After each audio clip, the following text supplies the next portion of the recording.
삶의 작은 일에도 그 맘을 알기 원하네.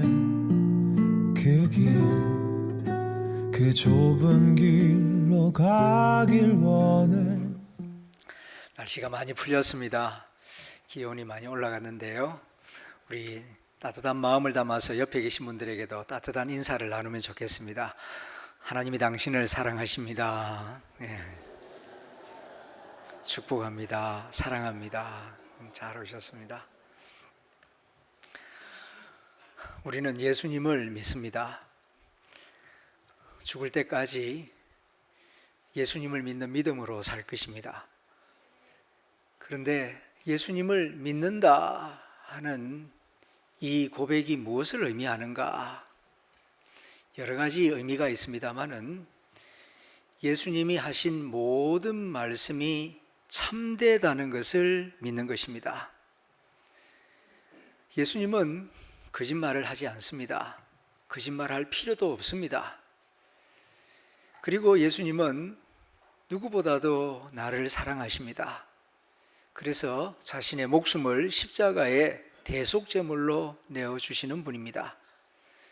그러한 주님께서 하신 모든 말씀은 진리이다, 진실이다, 이렇게 믿고 살아가는 모습이 그리스도인의 모습일 것입니다. 그런데 예수님이 주신 말씀 가운데에는 천국이 있다, 지옥이 있다 라고 오늘 누가복음 16장을 통하여서 말씀하십니다. 실제로 천국이 있나요? 실제로 지옥이 있나요? 과학적으로 이야기하자면 논란의 여지가 많을 겁니다.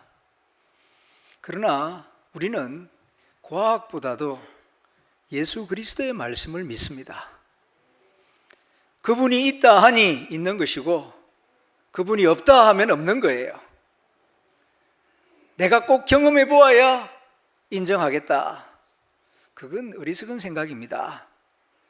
내 경험이라고 하는 것이 실제에 비하여서 정말 적은 것이거든요.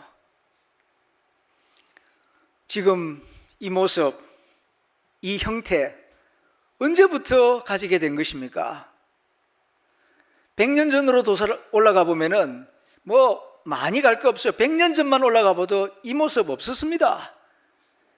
100년 뒤로 내다보면은 지금 이 형태, 이 얼굴 없을 겁니다. 이 모습 가지기 전에 나는 기억하지 못하지만 어머니 뱃속에 있지 않았습니까? 그리고 이 형태가 이제 썩어서 분해되고 나면은 없어지는 겁니까? 그렇게 생각하는 사람들 많이 있죠. 그러나 그거는 그 사람의 생각이고 우리의 길이요 진리이신 예수님은 지금 이 모습이 죽는다고 해서 완전히 사라지는 게 아니다. 그 다음 내세가 있다. 네가 믿거나 말거나 산 자와 죽은 자의 주권 자인 내가 말한다. 사람이 죽은 다음에는 천국이 있고 지옥이 있다. 분명하게 일러주고 계십니다. 천국에 대한 말씀은 성경 여러 곳에 있어요. 천국은 이와 같다, 이와 같다. 그런데 지옥은 이와 같다 하는 말씀은 그리 많지 않은데 오늘 여기 누가복음 16장에서 지옥의 고통이 어떤 것인지를 예수님께서 가르쳐 주십니다. 지옥은 어떤 곳인가? 고통이 가득한 곳이다. 고통 가운데에서도 어떤 고통이 가장 큰 고통인가? 그것은 불타는 고통도 아니고 목마름의 고통도 아니고 후회의 고통이라고 오늘 말씀하십니다. 사는 동안 후회 없이 사는 사람이 어디 있겠습니까마는 그런 작은 후회, 일시적인 후회 말고 영원한 후회가 있는 곳, 후회가 있어도 고칠 수 없는 곳, 그곳이 지옥이다라고 오늘 말씀해 주고 있습니다. 오늘 성경을 자세히 보면은 지옥에 간 부자가 처음에는 자신의 고통 때문에 애원을 하죠. 아브라함이여, 거기 있는 물 한 방울 찍어서 내 혀끝에 좀 대게 해주십시오. 너무 괴롭습니다. 그러나 거절당합니다. 그럴 때에 마음 깊은 곳에 있는 기도를 그에게 말합니다. 27절, 28절에 있는 말씀입니다. 그러면 나사로를 내 아버지 집에 보내어 전도해서 내 형제들이 듣고서 이곳에 내가 있는 이 지옥에 오지 않게 해주세요 라고 부탁을 하고 있습니다. 지옥에 간 이 부자의 가장 큰 근심과 걱정이 나타나고 있습니다. 그것은 이 땅에 있을 때에 더 오래 살지 못한 것이 아닙니다. 성공하지 못한 것도 아닙니다. 형제, 자매들에 대한 걱정이었습니다. 나는 어차피 잘못하고 믿지 않고 불순종해서 이곳에 왔지만은 아직 이곳에 오지 않은 아직 기회가 있는 저 땅의 형제들에게 복음이 전해져서 그들은 이곳에 안 왔으면 좋겠는데 하는 그 걱정이 그의 마음속에 가득했다는 말씀입니다. 지옥에 간 부자가 애원하는 모습과 그가 하는 말을 가만히 묵상해 보면은 지옥에서 그가 가장 근심 걱정한 것은 자기 자신에 대한 근심 걱정이 아니고 형제들에 대한 근심 걱정이었다는 사실입니다. 그런데 요즘 사람들은 이 부자만큼 자기 형제에 대한 근심 걱정을 할까? 구원받지 못한 형제 자매들에 대하여서 이만큼 걱정하는 사람이 있을까? 왜냐하면 지금 이 현대 자본주의 사회가 너무나 개인주의적이고 이기주의적이기 때문에 다 지 편리함과 지 이익만 추구하지 형제도 내몰라라 하는 경우가 너무 많기 때문입니다. 지옥에 가면 가족 생각할까? 지옥에 가면은 형제 자매 생각할까? 결론부터 말씀드리자면은 그렇다입니다. 왜 그럴까요? 지옥에서도 사랑의 감정이 남아 있기 때문입니다. 지옥은 기억을 지우는 곳이 아닙니다. 관계의식이 사라지지 않습니다. 양심도 완전히 죽지 않습니다. 그래서 괴로운 겁니다. 기억도 없고 양심 가책도 없고 사랑의 감정도 남아있지 않으면 무슨 괴로움이 있겠습니까? 지 고통밖에 없지요. 그런데 형제 자매에 대하여 근심 걱정하는 말을 한다는 것은 그런 기억과 감정과 양심의 가책이 지옥에서도 살아있기 때문에 그런 고통을 느끼는 것입니다. 문제는 뒤늦은 후회, 뒤늦은 깨달음이라는 사실입니다. 그런데 왜 요새 사람들은 그렇게 형제 자매에 대해서 책임감이나 또는 안타까운 마음을 잘 못 느낄까요? 그런 분도 있지만 그렇지 못한 분도 있죠. 그 주된 이유는 영혼에 대한 감각이 희미해지고 있기 때문이라고 생각이 됩니다. 옛날에 비하여서 먹고 사는 것이 참 좋아졌어요. 세상이 많이 편리해졌어요. 그러니까 여기가 좋사오니 이런 마음이 점점 강해지고 있습니다. 천국은 무슨 천국, 여기서 나 오래 살았으면 좋겠다. 생각이 이렇게 바뀌고 있습니다. 죽음, 그거는 먼 나라 이야기처럼 생각합니다. 지옥, 그냥 상징에 불과한 거죠. 구원, 받으면 좋고 안 받아도 괜찮고 옵션으로 생각하는 현대인들이 많아지고 있습니다. 그래서 천국도 지옥도 실제라고 생각하지 않고 동화처럼 신화처럼 생각하는 사람들이 점점 많아지고 있어요. 그러니까 가족의 영혼 구원을 그리 걱정하지 않습니다. 성경 말씀을 옛날 신화처럼 생각하고 한 귀로 듣고 한 귀로 흘려버리는 경우가 많이 있습니다.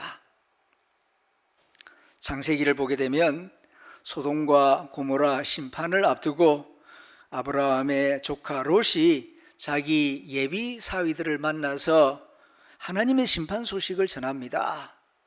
그런데 그 사위들이 장인이 하는 말을 농담으로 여겼더라. 성경이 기록하고 있습니다. 창세기 19장 14절입니다. 롯이 나가서 그 딸들과 결혼할 사위들에게 말하여 이르기를 여호와께서 이 성을 멸하실 터이니 심판하실 터이니 너희는 빨리 일어나 이곳을 떠나라 일러 주었지만 그의 사위들은 농담으로 여겼더라. 이 말씀은 구원의 경고가 왜 무시되는가를 보여주는 대표적인 장면이라고 하겠습니다. 롯이 전한 말은 사실입니다. 진리고 진실입니다. 그런데 사위들은 장인의 말을 농담으로 여겼더라. 왜 농담으로 여겼을까? 두 가지 이유를 생각해 봅니다. 첫째는 너무나 평범한 일상 속에서 들었기 때문입니다. 특별한 상황 속에서 들었다면 좀 경각심을 가질지 모르겠습니다. 그런데 오늘이 어제와 같았고 별 차이가 없는 평범한 일상 속에서 장인이 전해주는 이야기니까 그냥 가볍게 생각했다는 것입니다. 그날도 평범했습니다.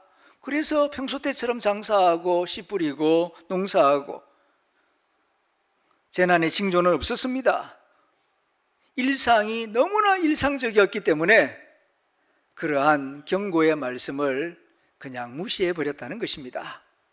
두 번째는 롯의 신앙적 권위가 약했기 때문이라고 봅니다. 롯이 아브라함과 같이 목축업을 하다가 소돔 고모라 쪽으로 이사를 오죠. 왜 이쪽으로 이사 왔느냐? 신앙적인 이유 때문에 이쪽으로 온 게 아닙니다. 풀이 많고 목초지가 넉넉하니까 저쪽으로 가면은 소도 양도 많이 키우고 부자 되겠다 싶어가지고 이쪽으로 왔어요. 소돔 고모라 성의 사람들이 좋지 않다는 건 알았습니다. 그럼에도 불구하고 물질에 끌려서 이쪽으로 와서 여기서 빌어먹고 사람들과 어울리고 적당히 타협하고 그렇게 오랫동안 살아왔어요. 그러다가 어느 날 하나님 말씀 들었다고 사위들 불러다가 하나님의 말씀을 전하는데 그 자녀들이 진지하게 받아들이지를 않았다는 것입니다. 평소에 정말 신앙인답게 살았다면 하나님의 말씀을 전할 때에 옷깃을 여미고 들었겠지만 지금까지 적당하게 소돔 고모라 성 사람들처럼 살다가 어느 날 갑자기 회개하라 그런다고 진지하게 받아들이지를 않았다는 사실입니다. 사랑하는 성도 여러분, 우리도 가족에게 신앙 이야기를 하면은 농담처럼 듣지는 않습니까? 오늘날 우리가 가족을 전도하는데 넘어야 할 큰 산이 바로 이것입니다. 내가 먼저 주님 앞에 진실해져야 합니다. 그래야 가족을 향한 나의 기도와 전도가 진정성을 가지게 될 것입니다. 사람의 마음을 움직이는 것은 입에서 나오는 소리가 아니라 마음이 담긴 진정성 있는 말이 그에게 감동을 주고 변화를 주는 것입니다. 하지만 때가 되면 모든 것이 밝히 드러납니다. 믿든지 믿지 않든지 받아들이든지 안 받아들이든지 하나님이 말씀하신 것은 백일하에 명백하게 드러날 때가 반드시 옵니다. 부자가 자기 형제들을 걱정하게 된 것은 지옥에서 갑자기 착해졌기 때문이 아닙니다. 그의 두 눈으로 현실을 똑바로 보았기 때문입니다. 땅에 호화호식하며 좋은 옷을 입고 매일 잔치하며 살 때에는 무시해버렸습니다. 천국 지옥 이야기 듣기는 했지요. 그러나 설마 하면서 믿지를 않았습니다. 그러나 이제 죽고 난 다음 실제를 봅니다. 자기 눈으로 봅니다. 그러니까 알게 됩니다. 하나님의 말씀이 농담이 아니었구나. 동화나 신화가 아님을 자기 눈으로 보았기 때문입니다. 오늘 성경 본문을 자세히 보면 부자가 제일 길게 말하고 간곡하게 말하는 것은 나를 살려달라는 말이 아닙니다.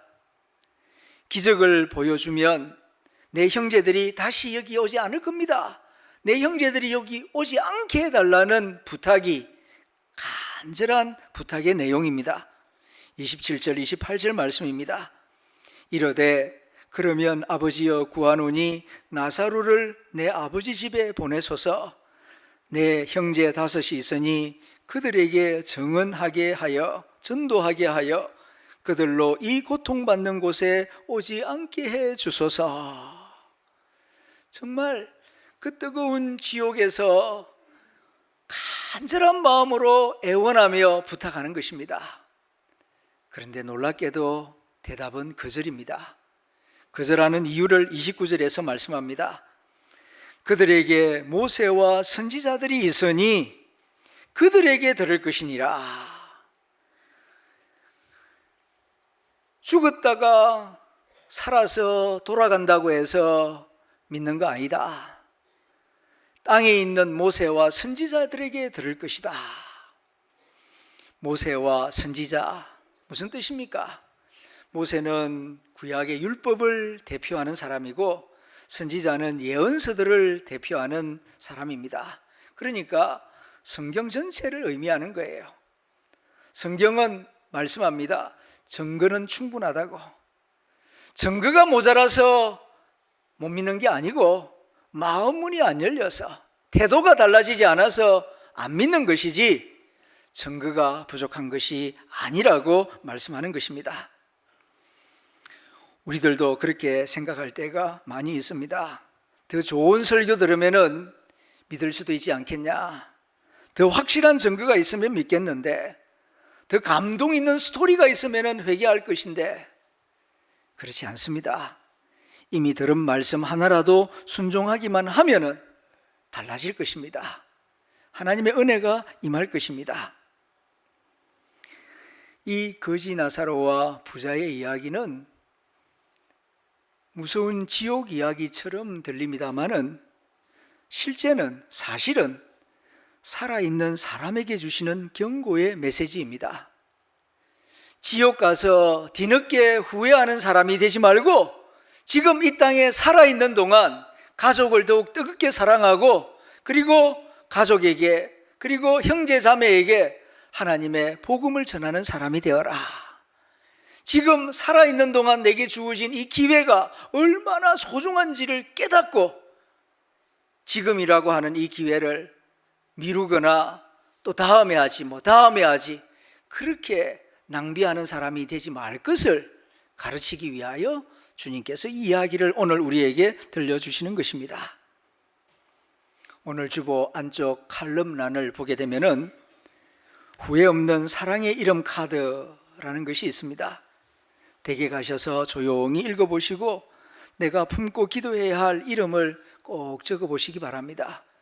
그리고 오늘 주보는 버리지 마십시오. 거기에 이름을 적으시고 성경책에 끼워다니면서 시간 날 때마다 그 이름을 부르면서 또는 거기에 있는 기도문을 읽으시면서 기도하십시오. 이름을 부르며 기도하는 것 자체가 전도의 시작입니다. 며칠 전 우리는 설명절을 보내지 않았습니까? 왜 설명절에 가족을 만나게 하셨다고 생각합니까? 만나서 맛있는 음식 먹고 사진 찍고 얘기하라고요? 맞습니다. 그 또한 가족 생활에 있어서 아주 중요한 부분이 됩니다. 그러나 더 깊은 하나님의 섭리가 있습니다. 단순히 밥만 먹고 사진만 찍고 헤어지는 것이 아니라 그 영혼을 기억하라고, 그 영혼을 다시 한번 생각하라고 주님께서 만남의 기회를 주신 것입니다. 설날에 같이 앉았던 그 자리, 그 식탁, 그 얼굴, 거기서 시작하는 것입니다. 설날에 같이 밥 먹은 사람이 천국에서도 같이 밥 먹는 사람이 되게 하옵소서. 이 기도를 꼭 하라고 주님께서 복된 만남을 허락하신 줄로 믿습니다. 너무 무거운 내용으로 설교를 듣다 보니 좀 얼굴도 굳어지는 것 같습니다. 좀 분위기를 바꾸는 의미에서 퀴즈 하나를 내보겠습니다. 한번 생각하시고 알아맞혀 보시면 좋겠습니다. 혼자 사시는 나이 많은 할머니하고 설교를 지지리도 못하는 목사, 공통점이 있답니다. 뭔지 아십니까? 다시 말씀드립니다. 혼자 사시는 할머니하고 설교를 아주 못하는 목사하고 공통점이 있는데 그게 뭔가 하면은 영감이 없다는 사실입니다. 할머니에게는 영감이 없고 설교 못하는 목사에는 영감이 없답니다. 그래서 영감 없는 할머니는 외롭고 영감 없는 목사는 설교하기가 그렇게 힘들답니다. 신앙생활도 그렇습니다. 성령 충만을 받지 못하면은 힘들어요. 교회 직분은 받았으니까 예배는 드리는데 기쁨이 없습니다. 기도는 하는데 그냥 연불하듯이 합니다. 성령 충만이 없으면. 찬양을 부르는데 성령 충만이 없으면은 아이고 한참 부른 것 같은데 2절 불렀네. 언제 4절 부르고 오늘은 또 왜 5절까지 부르노? 이런 이상한 생각만 떠오릅니다. 성령 충만이 없으면은 따뜻함이 없는 난로와 같습니다. 그래서 형식만 남게 됩니다. 이 부자가 그랬습니다. 살아있을 때에 성령 감동이 없었던 것 같아요. 아니요, 성령 감동이 있었어요. 문제는 그걸 외면해버렸지요. 왜요? 말씀 들을 때도 있었습니다. 그런데 무시해버렸습니다. 불쌍한 사람을 보았습니다. 그런데 못 본 척했습니다. 멀리 있는 또 가지고 자기 집 앞에서 떨어지는 부스러기를 얻어먹으며 개들이 와서 핥아먹는 그 불쌍한 모습 보았습니다. 그 많은 음식 먹을 때에 문 앞에 있는 사람 문 안으로 들어오게 해서 한 상 차려주면 어땠습니까? 그런데 그런 일을 안 했어요. 성령의 감동을 외면해버렸어요. 형제들, 언젠가는 다 이 세상 떠난다는 거 알고 있었어요. 나도 죽는다는 거 알고 있었죠. 그런데 나는 부자니까 괜찮을 거야 그러면서 죽는다는 사실을 외면해버리고 아니야, 나는 천년만년 살 거야, 그런 착각 속에서 시간을 보내버렸던 것입니다. 그래서 사랑도 없었고 전도도 없었습니다. 우리가 그렇지 않습니까? 세례 받으신 여러분들, 예수 그리스도를 나의 구주로 영접한 분들은 성령님이 함께 하십니다. 세상 끝날까지 내가 항상 너희와 함께 있으리라. 주님은 약속하셨고 약속을 지키시는 분입니다. 문제는 내가 나와 함께 하시는 주님을 얼마만큼 의식하면서 성령의 감동을 느끼면서 순종하면서 사느냐 못 사느냐, 거기에 따라서 내 삶이 달라지는 것이지 주님은 우리를 떠나신 적도 없고 외면한 적도 없습니다. 이제부터 성령님께서 내 마음에 감동을 주실 때에 외면하지 마시길 바랍니다. 성령의 감동을 외면하지 않으면요, 마음이 아파오지요. 잃어버린 그 영혼 생각하면은 마음이 아파오지요. 눈에 눈물이 흐르지요. 기도할 수밖에 없습니다. 그러면은 하나님께서 나를 복되게 하십니다. 부자 되게 해서 복되게 하는 게 아니라 이렇게 잃어버린 영혼에 대하여서 아픔을 느끼게 하시고 슬픔을 느끼게 하시고 눈물을 흘리게 하시는 이 과정을 통하여 먼저 나 자신을 복되게 하시는 것입니다. 천국 백성으로 삼으시는 것입니다. 설교를 준비하면서 이 지옥의 고통이 얼마나 크다는 것을 처음에는 묵상했습니다. 얼마나 무서울까, 얼마나 아플까, 얼마나 뜨거울까, 그런 생각을 많이 했는데 아침에 다시 일어나서 설교 원고를 보는데 그 지옥의 고통이 십자가의 고통임을 알게 되었습니다. 예수님께서 십자가 나무에 못 박혀 고통을 당하지 않습니까? 두 팔에 대못이 박히고 다리에 못이 박히고 옆구리에 창이 찔리고 그렇게 매달려 가지고 물과 피를 6시간 동안 흘리면서 엄청난 고통을 당하지 않습니까? 그 고통, 지옥의 고통입니다. 그런데 왜 주님께서 십자가에서 그 지옥의 고통을 당합니까? 지옥의 고통이 이렇게 크단다. 너희들은 지옥 갔으면 안 된다. 그리고 너의 가족과 형제 자매들도 지옥에 가지 않도록 나의 복음을 전하라. 이것을 알려주기 위하여서 사순절에 그 십자가 고통을 지신 것이 아니겠습니까? 우리 교회 하담전도대가 이제 다음 주 3월부터 다시 토요일마다 거리에 나가서 전도합니다.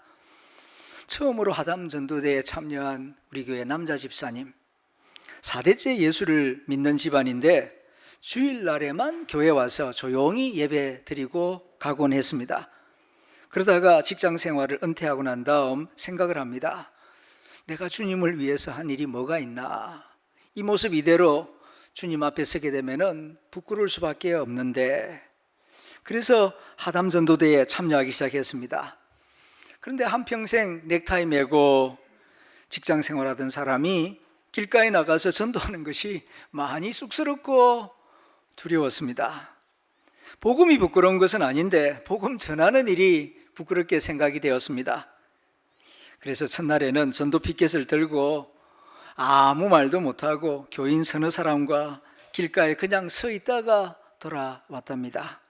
하지만 평생 처음 전도하는 일에 내 자신이 참여했다는 그 사실 자체가 참 가슴 뿌듯하게 느껴졌습니다.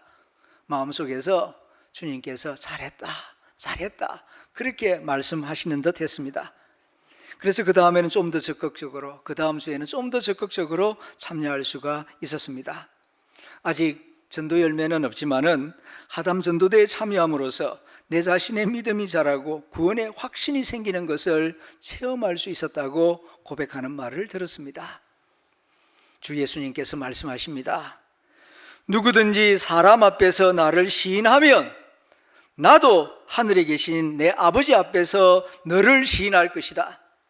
하지만 누구든지 사람들 앞에서 나를 부인하면 하늘 아버지 앞에서 너를 부인할 것이다. 엄중하게 말씀하십니다. 사랑하는 성도 여러분, 지옥에 간 부자가 마지막으로 후회한 것은 돈도 아니었고 성공도 아니었습니다. 내 가족에게 말하지 못했다는 그거 하나였습니다. 사랑하는 성도 여러분, 지옥불보다 더 큰 고통은 후회입니다. 주의 사랑과 복음을 전하지 못한 후회, 이것만큼 쓰라는 것이 없다고 오늘 주님께서 말씀해 주십니다. 그곳에서는 전화할 수도 없고 문자 보낼 수도 없고 기도할 수도 없습니다. 이미 늦어버렸기 때문입니다. 그러나 지금은 늦지 않았습니다. 왜냐하면 아직 살아있기 때문입니다. 조용히 눈을 감아보시기 바랍니다. 오늘 여러분 마음속에 한 사람 얼굴이 떠오르십니까? 그 사람이 하나님이 오늘 여러분에게 맡기시는 영혼입니다. 그 이름을 오늘부터 포기하지 마십시오. 부끄러워하지 마십시오. 미루지 마십시오. 그리고 오늘 결단하십시다. 주님, 지옥에서 후회하는 사람이 아니라 오늘 사랑하는 사람이 되겠습니다. 내 가족 한 사람 끝까지 포기하지 않겠습니다. 포기는 김장할 때만 쓰는 말입니다. 지금 마음속에 떠오른 그 이름 붙잡고 작은 목소리로 함께 통성으로 기도하기를 원합니다. 주님, 지금 내 마음에 떠오르는 그 사람 주님이 아십니다. 주님, 구원하여 주옵소서. 은총을 베풀어 주옵소서.